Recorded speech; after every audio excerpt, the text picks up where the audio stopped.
কি ব্যাপার, তুমি ডেস্কটপ রেখে ল্যাপটপে কি করছো?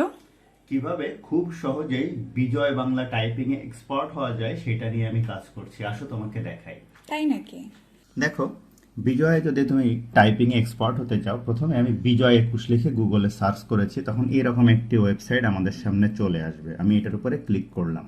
ক্লিক করে আমি এখান থেকে এই সফটওয়্যারের এই যে এখানে দেখো বাংলা টাইপিং, আমি এখানে ক্লিক করছি। এই যে ক্লিক করলাম, করার পরে দেখো এখানে আমার কিবোর্ড লেআউট এবং এখানে কিভাবে টাইপ করতে হবে সেইটা আমাকে দেখাচ্ছে। এখন আমি দেখো এখানে বলছে shift plus F button press করো যদি তুমি ওয়া আনতে চাও, তাহলে আমি শিফট আর এফ আনলাম। তো দেখো আমি কিন্তু ভুল করেছি। তো দেখো আমি যে কিবোর্ড থেকে shift plus F button press করলাম সেই অ চলে আসলো। এখন আমি এই যে জি প্রেস করব, এরপরে হচ্ছে এই যে এফ বাটন প্রেস করব, দেখো এখানে আ চলে আসছে। এরপরে দেখো এখানে আমাকে জি প্রেস করতে বলতেছে এবং ডি প্রেস করতে বলতেছে, তাহলে রস্বই চলে আসছে। এখন আমাকে বলছে shift plus D button press করতে, আমি করলাম, তাহলে দীর্ঘই আসলো। এখন জি বাটন প্রেস করলাম এবং এস প্রেস করলাম, তাহলে রস্যু আসলো। তো এইভাবে আমি খুব সহজেই কিন্তু এই জিনিসটা প্র্যাকটিস করেই আমি কিবোর্ডে এক্সপার্ট হয়ে যাব এবং বিজয় বাংলা টাইপিং কিন্তু শিখতে পারবো।